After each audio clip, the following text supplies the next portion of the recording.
मीलाद का मौसम आया है। आज से कुछ साल पहले की बात, मैं अपना तजुर्बा बता रहा हूँ। मैं सफ़र से उतरा था ट्रेन से, एक नौजवान आया। 12 रबीउल अव्वल शरीफ का दिन था। उस दिन जुलूस और सारे लोग खुशियां मना रहे होते। मैं सुबह सुबह फजर के वक्त सफ़र से उतरा। एक नौजवान मुझसे कहने लगा कि हज़रत, आज हुजूर की पैदाइश का दिन है, सारी दुनिया खुशियां मना रही, हम भी जुलूस करेंगे ज़ोहर बाद असर बाद जो भी, लेकिन कुछ ऐसा अमल बताएं कि मैं वो आज करके हुजूर की रूह को खुश करना चाहता हूं। कोई ऐसा अमल बताएं। मैंने ऐसी चलते उस नौजवान से कहा कि देख, नबी करीम सल्लल्लाहु तआला अलैहि वसल्लम की एक पाकीज़ा आदत थी कि हुजूर बूढ़ों का और कमज़ोरों का बोझ खुद उठा लिया करते। और नबी करीम सल्लल्लाहु तआला अलैहि वसल्लम की आदत करीमा मशहूर थी, जब भी आप किसी कमज़ोर को या बूढ़े को देखते उसका सामान उठा लेते। ये हुजूर की अजीम सुन्नत है। वो नौजवान इतना सुनकर गया, मुझे पता नहीं था, बाद में उसने खबर दी। वो ट्रेन से उतरने वाले मुसाफिरों को देखता रहा। एक बूढ़ी औरत उतर रही थी 2 बड़ी थैलियां लेकर। ये गया, नौजवान कहा, अम्मा जी मुझे दे दो, मैं लेकर चलता हूँ। वो बहस करने लगी, तू है कौन, मैं तुझे सामान क्यों दूँ। वो जिद करने लगा, मैं आपकी मदद के लिए आया हूँ। उस खातून ने कहा कि मियाँ, ना तू कुली लगता है ना कोई हमाल लगता है, मेरे सामान लेकर भाग गया तो। उस खातून को इसने कन्विंस किया, समझाया कि बात हकीकत ये है कि आज मेरे नबी मोहम्मद रसूलुल्लाह ताला अलैहि वसल्लम की पैदाइश का दिन है और उनकी आदत थी कि वो बूढ़े लोगों का बोझ उठाते। आज मैं आपके सामान का वजन उठाकर उनकी अदा पर अमल करके उनकी रूह को खुश करना चाहता हूं। खातून ने इतना सुना तो दोनों थैलियां दे दी, थमा दिया। नॉन मुस्लिम थी, मुसलमान खातून नहीं थी। इस नौजवान ने कहा, मैं उसके सामान उठाकर लाया। थोड़ी दूर के बाद उसको टैक्सी में बिठा दिया और वो चली गई। नंबर शेयर कर लिया था। मेरे अजीजों, ये दिन में कभी ऐसे आने वाले इत्तेफाकी वाक़यात हो सकते हैं, लेकिन तुम्हें अंदाज़ा भी नहीं कि ये इत्तेफाक कितना बड़ा इनकलाब भी होता है। 6 महीने गुजर गए। वो नौजवान कहता है, उस खातून का मुझे फ़ोन आया, कहती है, बेटा तू जानता है आज से 6 महीने पहले तूने मेरे शॉपर उठाए थे, थैलियां उठाई थी और तूने बताया था तेरे प्रॉफेट मोहम्मद सल्लल्लाहु अलैहि वसल्लम का जन्मदिन है। उस दिन तुम उनकी आत्मा को, उनकी रूह को खुश करने के लिए काम कर रहे थे। कहा, हाँ अम्मा पहचानता हूं। कहा कि उस दिन मैं जो आई, उस दिन से लेकर आज तक तेरे नबी की सीरत ही पढ़ रही हूं। जितना पढ़ती जा रही हूं उनसे मोहब्बत होती जा रही है। मैंने कभी सोचा नहीं था, दुनिया में सुना तो बहुत था मोहम्मद सल्लल्लाहु अलैहि वसल्लम के बारे में, लेकिन पढ़ने का कभी इत्तेफाक नहीं हुआ, जानने का भी इत्तेफाक नहीं हुआ। एक दिन तूने मेरे शॉपर क्या उठा लिया, तूने मुझे मदीने के करीब कर दिया। आज मेरी रात गुजरती नहीं है जब तक तेरे नबी की सीरत नहीं पढ़ती। मुसलमान हुई नहीं हुई ये बात की बात, लेकिन मेरे अजीजों, तुम्हारा एक अखलाक दुनिया के लिए तर्जुमान बन जाता है मेरे नबी का। आप हल्के में ना लें। तुम्हारा चलना फिरना ये बताता है कि तुम किसके गुलाम हो। कभी तुम अगर मीलाद के जुलूस में डीजे बजाकर नाचते हो तो फिर ये अखलाक नहीं है। दुनिया इससे मुंह फेर लेती है, कतराती है और फिर भागने लगती है। क्या उस मोहम्मद अरबी के गुलाम ऐसे ही होते हैं? तो फिर फर्क क्या है? वो जो नशा में नाचते हैं और इनमें फर्क क्या रह जाता है? इसीलिए मेरे अजीजों, ये मीलाद का मौसम आता है तो नाच कर थिरक करके अपने ख्वाहिशात को मुकम्मल करने के लिए नहीं आता। सड़कों पर उतरे तो तुम्हारी नजरें नीची हो, तुम्हारे लबों पर मेरे आका का दुरूद हो। एक ऐसा डिसिप्लिन होना चाहिए कि लोग ना देखे कि ना चाहे भी तो उनकी नजरें उठ जाएं। जो चलते भूनते थे वो भी तुम्हें देखकर पुकार कर कहे, 14 सदियों के बाद भी मदीने की खुशबू यहां गलियों से आती है। ये तुम्हारे अखलाक से हो सकता है, ये इनकलाब तुम्हारे अमाल से आता है। मीलाद का मौसम सिर्फ लाइटिंग लगाने और कुमकुमे लगाने और सजावट का नाम ही नहीं है, बल्कि एक बहुत बड़ा मैसेज दुनिया को देना है। आज दुनिया तुम्हारी तरफ देख रही होगी।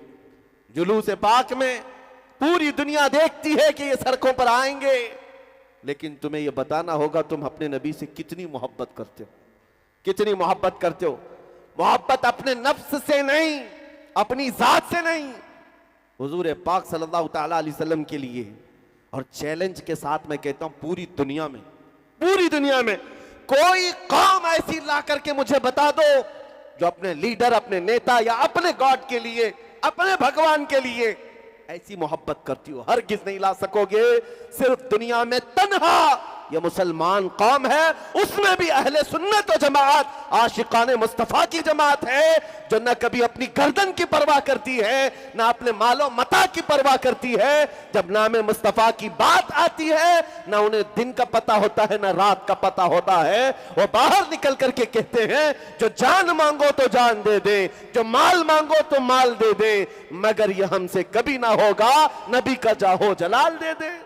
मेरे अजीजों, आज आपके उतरने को लेकर दुनिया अगर कश्मकश में मुब्तला है, खौफ खाने लग जाए, डर करके मुंह बसोरने लग जाए, वो एक अलग मसला है। दो तरह का, नफरत से नहीं। अगर तुम्हारे अखलाक को देखकर आज भी लोग हुजूर की मोहब्बत में फिदा होने को तैयार है, करीब आने को तैयार है, तो ऐ नौजवानों बताओ क्या ऐसे अखलाक अपनाना अच्छा नहीं है?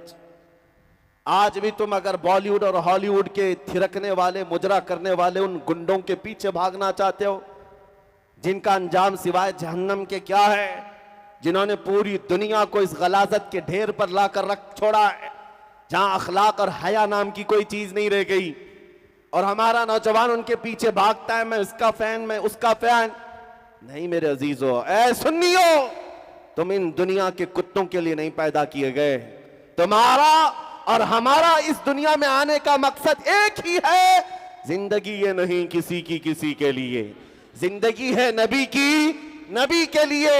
ना समझ मरते हैं जिंदगी के लिए, जीना मरना है सब कुछ नबी के लिए। तवज्जो मेरे अजीजों, खौफ और डर उस कौम के अंदर आता है जिसको ये एहसास होने लग जाए कि हम किसी चोर कौम से वाबस्ता हैं, या जो खुफिया तरीके से चोरी कर रही हो उसे खौफ में जीना चाहिए। जिस कौम को ये यकीन है कि मेरा दीन सच्चा, मेरा खुदा सच्चा, मेरा रसूल सच्चा, हमारा कुरान सच्चा, उसे डर और सहम कर जीने की जरूरत क्या है? ना ही तुम किसी चोर कौम से वाबस्ता हो, ना ही खुफिया चोरी करते हो। इसलिए मेरे अजीजों, अपने ईमान का सौदा ना करो, अल्लाह की मदद तुम्हारे साथ है। कुरान कहता है कान हक्कन अलैना नसरुल मुमिनीन, हमने अपने ऊपर लाजिम कर लिया। अल्लाह फरमा रहा है हमने अपने ऊपर लाजिम कर लिया है कि मदद करेंगे तो ईमान वालों की। और ईमान वाला कहते किसे? ईमान वाला कौन है? ये मेरे रसूल से पूछो। मेरे आका फरमाते हैं ला युमिनु अहदुकुम हत्ता अकूना अहब्बा इलैहि मिन वालिदिही व वलदिही वन नासी अजमाइन। तुम में से उस वक्त तक कोई पक्का मोमिन नहीं हो सकता, पूरा ईमान वाला नहीं हो सकता, जब तक कि वह अपनी औलाद, अपने माँ बाप सबसे ज्यादा मुझसे मोहब्बत ना करे। ये हुजूर ने फरमाया जब वैसा ईमान आ जाए तो वैसी मदद भी आएगी कि 313 निकलोगे तो 5000 फरिश्तों की जमात भी आ जाए। वैसा ईमान हो तो 400 की तादाद में निकलकर दरियाए दजला में घोड़े भी डाल दो तो अल्लाह रास्ते पैदा कर दे। वो ईमान हो अफ्रीका के जंगलों में बर्बर कौम के पास भी जाओ तो अल्लाह उनके दिलों को भी मौम करके तुम्हारी गुलामी में डाल देता है। वैसा ईमान हो तो फिर अपनी कश्तियां जलाकर स्पेन में परचमे इस्लाम लहराओ, अल्लाह की मदद आती है। यहां हम पूछते हैं अल्लाह की मदद कब आएगी, अल्लाह की मदद कब आएगी? तुम बिस्तरों पर फजर में नमाज कज़ा करके सोते रहो और अल्लाह की मदद पूछोगे। तुम बाजारों में अपने मजदूरी और अपने कामों में इतना महवे अमल हो कि मुअज्जिन पुकारता पुकारता बूढ़ा हो गया, मस्जिदें वीरान हो गईं, तुमसे मस्जिदों की सफ़ें भर ना सकी, और जब आफत आए तुम कहते हो अल्लाह की मदद कब आएगी? हमें तो दिन भर में सिर्फ 1 घंटे के लिए बुलाया गया था। 5 वक्त की नमाजें कुल जोड़ो तो 1 घंटे से ज्यादा का टाइम नहीं लगता। हम 24 घंटों में अल्लाह की बारगाह में 1 घंटा आने को तैयार नहीं थे, तो फिर किस मदद के इंतजार में रहते हैं? कौन से मदद की बात? और हुजूर के अखलाक तुम्हें क्यों बुरे लगते हैं? हुजूर की सुन्नतें तुम्हें क्यों बुरी लगती हैं? तुम हुजूर से प्यार करते हो तो बेखौफ होकर हुजूर की सुन्नतों पर जीना शुरू करो। दुनिया अगर चोटी रखने में शर्म नहीं करती तो तुम्हें हुजूर की दाढ़ी रखने में क्यों शर्म आए? लोगों को चूड़ियां पहनने और बालियां पहनने में शर्म नहीं आती, तुम्हें टोपी और अमामा पहनने में क्यों शर्म आए? अजीजा ने गिरामी वक़ार, नबी करीम सल्लल्लाहु ताला अलैहि वसल्लम के अखलाक को अगर तुम जिंदा ना करोगे तो फिर क्या कीड़े मकोड़ों से उम्मीद रखते हो कि वो तुम्हारी मदद करेंगे? बात सिर्फ इतनी है कि तुम समझ नहीं पा रहे। जिनके हम गुलाम हैं उनकी गुलामी पूरी करेंगे, जिनका हम नाम लेते हैं उनकी जिंदगी को दिलो जान से अपनाएं, फिर देखें तुम्हारी बात में और तुम्हारे काम में बराबरी हो, अल्लाह की मदद जरूर आएगी, अल्लाह की मदद जरूर आएगी। एक बात मैं आपसे पूछता हूं पूरे मजमे से, आप जब ये नारा लगाया जाए इस्लाम जिंदाबाद कहते हैं कि नहीं कहते? आप कहते हैं ना इस्लाम इस्लाम इस्लाम, सबका यकीन है ना? तो इस्लाम जिंदाबाद जब आप दिल से कहते हैं तो मुझे ये बताओ, ये इस्लाम तुम्हें अपने घरों में क्यों नहीं पसंद है? तुम्हारी बीवियों पर भी इस्लाम पसंद करो, तुम्हारी बेटियों पर भी इस्लाम पसंद करो, तुम्हारे बेटों पर भी इस्लाम पसंद करो। तुम्हारी शादियों में इस्लाम कहां है? इस्लाम सिर्फ सड़कों पर आकर जिंदाबाद कहने के लिए नहीं, अपने घरों में भी इस्लाम को पसंद करो। तुम्हारे चेहरों पर भी इस्लाम नजर आए, तुम्हारे घर की औरतों पर भी इस्लाम नजर आए, तब फिर तुम्हारी बात बहुत पते की होगी। जिस दिन तुम कहोगे इस्लाम जिंदाबाद तो फख्र होगा, कर होगा। लेकिन मेरे अजीजों, पुकारना सिर्फ ऐसा ही है, झूठ बोलने की आदत ना रहे कि हम हुजूर की मोहब्बत में जान दे देंगे, सड़कों पर निकल आएंगे। ठीक है, ये मुझे पता है, अभी इस मजमे से पूछें तो दोनों हाथ उठाएंगे कि हुजूर के लिए हम गर्दन फिदा करने को तैयार है। लेकिन जो कौम हुजूर के लिए जान दे सकती है वो चंद गुनाहों को हुजूर के नाम पर छोड़ क्यों नहीं सकती? वो गाने बाजे तमाशों को हुजूर के नाम पर क्यों नहीं छोड़ सकते? अगर हुजूर से सच्चा इश्क है तो क्या मेरे नबी के नगमे और उनकी नातें सुनने में हमको लुत्फ नहीं आना चाहिए? हुजूर की मोहब्बत में हुजूर की नातें सुनने में मजा आए, न कि बॉलीवुड और हॉलीवुड के गानों पर नाचने में मजा आए। वो ईमान वाला जो अपने नबी से बेहद मोहब्बत करता है वो दुनियादार अय्याशों की तरह नहीं होता, बल्कि उसका चलना फिरना बता है ये नामे रसूल के लिए जीता है, नामे रसूल के लिए मरने की ख्वाहिश रखता है। आपको बताऊं, यहां कब तक भागोगे, कब तक भागोगे? बखुदा खुदा का वही है दर, नहीं और कोई मफर मकर। आला हज़रत फरमाते कसम खुदा की, अल्लाह का जो दरवाजा है वो नबी का ही है, और जो यहां नहीं तो वहां नहीं। मफर मकर का मतलब है कोई भागने की भी जगह नहीं, कोई ठहरने की भी जगह नहीं। अगर नबी को छोड़ दिया, हुजूर को छोड़कर कहां कहां जाओगे? भाग लो, कहां तक भागोगे? तुम क्या अजानें तुम्हारी मुकम्मल है मेरे नबी को छोड़कर? तुम्हारी नमाजें मुकम्मल है हुजूर को छोड़कर? तुम्हारी जिंदगी मुकम्मल है नबी को छोड़कर? मैं आपसे पूछता हूं, वो जो न थे तो? हाँ, सबको पता है। सुन्नियों को मैं आधा जुमला कहता हूं, आधा ये खुद ही कंप्लीट करते हैं। वो जो ना हो तो, वो जो ना हो तो, सही बात है। हुजूर ना हो तो कहां पर? हमारी जिंदगी में वो जो ना हो तो, और हमारी इबादत में वो ना हो तो। हमारी सारी जगहों पर हुजूर का नाम होना जरूरी है। हत्ता कि कब्र में भी जाओगे, वहां दो सवालों के बाद फरिश्ते तीसरा सवाल सीधे हुजूर पर ही लाकर करेंगे। बहुत सारे मुनाफिक हो सकता है 2 सवालों में निकल जाएं, तेरा रब कौन है, तेरा दीन क्या है, बोल देगा अल्लाह है और दीन इस्लाम है। तीसरा ही सवाल अहम है, हुजूर को दिखाकर पूछेंगे मुनकर नकीर, बता इनके बारे में दुनिया में क्या कहता था? मुनाफिक हा हा हा हा ला अदरी कहेगा, अफसोस मुझे नहीं पता। लेकिन सुन्नी आशिक रसूल क्या कहेगा? सुन्नी आशिक रसूल मुनकर नकीर से कहेगा, अरे मर के पहुंचा हूं यहां इस दिलरुबा के वास्ते, मर के पहुंचा हूं यहां इस दिलरुबा के वास्ते। लेकिन वो मेरे अजीज जिंदगी होनी चाहिए। इसीलिए मैं तुम्हारा डर निकालने की बात करता हूं हमेशा इस दुनिया में सबसे बड़ी कोई सजा है तो वो मौत की सजा है, और मौत हमारे लिए हादसा नहीं, हमारे लिए तोहफा है।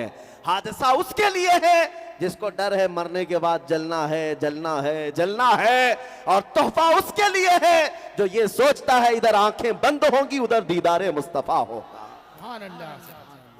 उधर मेरे आका की जियारत होगी। उसके लिए किस बात का हादसा है? हादसा नहीं है। अल मौतु जसरुन यूसिलुल हबीबु इलल हबीब, मौत एक ब्रिज का नाम है, एक हबीब को दूसरे हबीब से मिला देती है। इसलिए मेरे अजीजों, आला हजरत की बात सुनो। इमाम इश्क मोहब्बत 100 साल पहले कह गए, आज ले उनकी पनाह, आज मदद मांग उनसे, कल न मानेंगे कयामत में अगर मान गया, क्योंकि वहां सब कहेंगे अर्श हक है मसनद रिफात रसूलुल्लाह की, देखनी है हश्र में इज्जत रसूलुल्लाह की, इसलिए कि हुजूर पाक की इज्जत वहां पर दिखाई जाने वाली है। फकत इतना सबब है इन इकादे बज़्म महशर का कि उनकी शान महबूबी दिखाई जाने वाली है। ऐ सुन्नियों, वहां हर कोई पुकार कर कहेगा क्या जलवा है नबी पाक का, क्या शान है, क्या मकाम है, लेकिन उस दिन का कहा हुआ मोतबर नहीं। दुनिया में क्या कहता था वो देखा जाएगा, दुनिया में किसको पुकारता था वो देखा जाएगा। इसलिए आज हमारे मजमे ये गवाह बना ले फरिश्तों को, क्या फरिश्तों कयामत के दिन गवाही दे देना, बांसवाड़ा की सरजमीन पर होते या अजमेर मोहल्ला की सरजमीन पर होते या अल्लाह ने तौफीक दी मदीना तैयबा की सरजमीन पर होते, हमारा सिर्फ एक ही नारा था, हम दुनिया के लुटेरों को नहीं पुकारते, हम जहां से पुकारते लब्बैक या रसूल अल्लाह कहते, ऐ अल्लाह के रसूल हम हाजिर हैं। उस दिन तो तुम्हें पुकारा जाएगा, बुलाया जाएगा। कहां है वो कौम जो अपने नबी को पुकारती थी, कहां है वो कौम जो अपने रसूल को पुकारती थी? क्योंकि कुरान कहता है अपने अपने इमामों के साथ लोगों को पुकारा जाएगा, और कयामत के दिन हर इंसान उसी के साथ उठाया जाएगा जिसके साथ दुनिया में वो मोहब्बत करता था, जिससे वो ज्यादा मोहब्बत करता था। कुर्बान जाओ, अगर तुम्हारे दिलों में धड़कन नबी के नाम की है, कसम रब्बे जुल जलाल की, कल मौला हश्र में उठाएगा तो सामने रसूलुल्लाह की जात होगी, सिद्दीक अकबर की जात होगी, हैदर कर्रार की जात होगी, उमर और उस्मान रिदवानुल्लाह अलैहिम अजमाइन की जात होगी। क्योंकि दुनिया में हम उनसे प्यार करते थे, उनकी बहुत मोहब्बत रखते थे, और उनको मुबारक है हो जो आज उनकी जूतियां चाटने में, उनकी धोतियां उठाने में अपनी उम्रों की एक लंबी जिंदगियां खत्म कर चुके हैं। उनको लगता है इधर चक्कर काटने से कुछ मिल जाता है। बेचारे 40-40 साल किसी पार्टी की खिदमत करते रह गए, बूढ़े हो गए। जब बूढ़े हो गए तो पार्टी की आला कमान ने, हाई कमान ने कहा रिटायर्ड हो गए, साइड में बैठो, दूसरों का नंबर आ गया, दूसरों को बुलाया जाता है। ये दुनिया का दस्तूर है। ये जैसे ही बूढ़ा हो जाएगा उसे साइड लगा दिया जाता है। लेकिन एक बात गौर से सुनना है सुन्नियों, मेरे नबी के गुलामों में जो जितना बूढ़ा होता है उतनी इज्जत बढ़ती चली जाती है। उलमा को क्या कभी बूढ़ा होने की वजह से देखा साइड लगा दिया गया? नहीं, जो जितना बूढ़ा होता है उसे और ऊंचा उठा दिया जाता है। क्यों? मोहम्मद के गुलामों में बुढ़ापा आ नहीं सकता। यहां पर इज्जत पुरानी नहीं होती, वो वहां है। इसीलिए मैं आपको बार बार कहता हूं, मां रहरा मुतहरा की उस आवाज को सुनो जिसने ये नारा लगाया था, किसी की जय विजय क्यों पुकारे, क्या गरज हमको, हमें काफी है सैयद अपना नारा या रसूल अल्लाह, हमें काफी है सैयद अपना नारा